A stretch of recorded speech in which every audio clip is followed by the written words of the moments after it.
अभी तक आपने हमारे चैनल कथा संसार को सब्सक्राइब नहीं किया है तो अवश्य करें।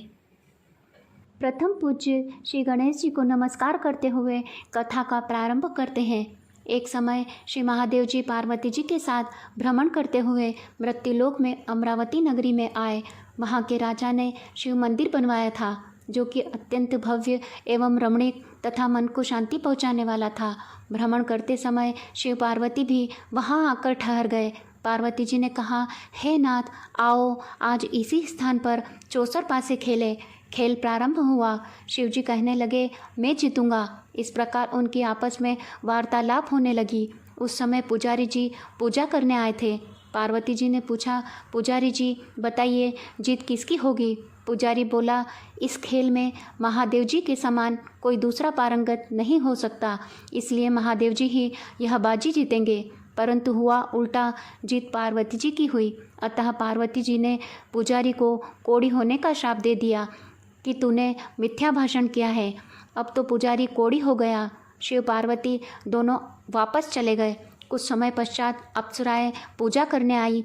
अप्सराओं ने पुजारी के उसके कोढ़ी होने का कारण पूछा। पुजारी ने सब बातें बता दी।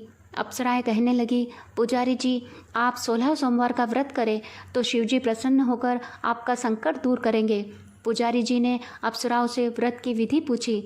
अप्सराओं ने व्रत करने और व्रत के उद्यापन करने की संपूर्ण विधि बता दी।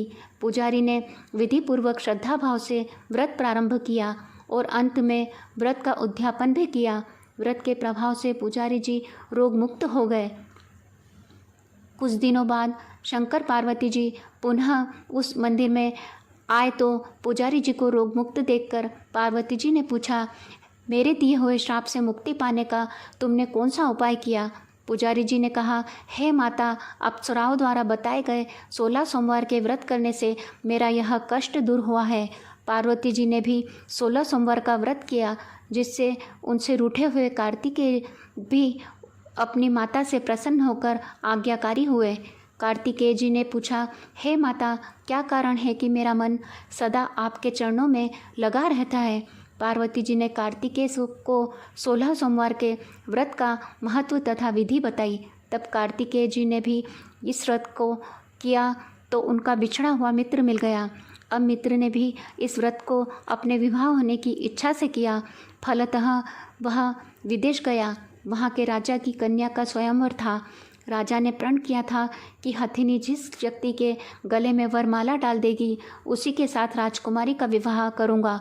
यह ब्राह्मण मित्र भी स्वयंवर देखने की इच्छा से वहाँ एक और जाकर बैठ गया। हथिनी ने इसी ब्राह्मण मित्र को माला पहनाई तो राजा ने बड़ी धूमधाम से अपनी राजकुमारी का विवाह उसके साथ कर दिया। तत्पश्चात दोनों सुखपूर्वक रहने लगे।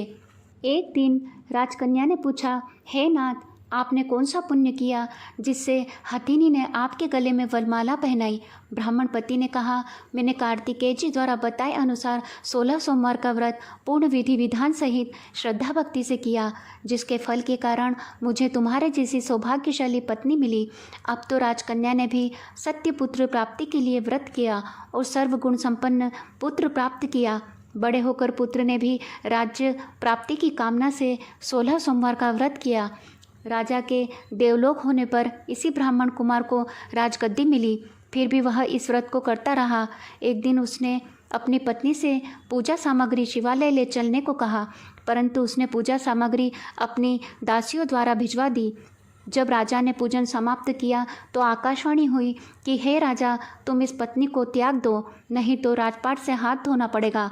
प्रभु की आज्ञा मानकर उसने अपनी पत्नी को महल से निकाल दिया। तब वह अपने भाग्य को कोसती हुई एक बुढ़िया के पास गई और अपना दुखड़ा सुनाया तथा बुढ़िया को बताया, मैं पूजन सामग्री राजा के कहे अनुसार शिवालय में नहीं ले गई और राजा ने मुझे निकाल दिया। बुढ़िया ने कहा, तुझे मेरा काम करना पड़ेगा। उसने स्वीकार कर लिया।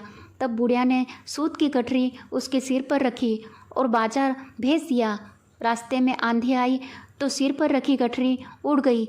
बुढ़िया ने डांटकर उसे भगा दिया। अब रानी बुढ़िया के यहाँ से चलते चलते एक आश्रम में पहुंची। गोसाई जी उसे देखते ही समझ गए कि यह उच्च घराने की अबला विपत्ति की मारी है।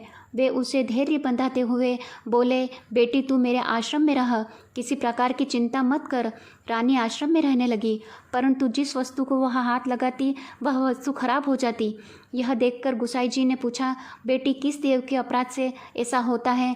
रानी ने बताया कि मैंने अपने पति की आज्ञा का उल्लंघन किया और शिवालय में पूजन के लिए नहीं गई, इससे मुझे घोर कष्ट उठाने पड़ रहे हैं।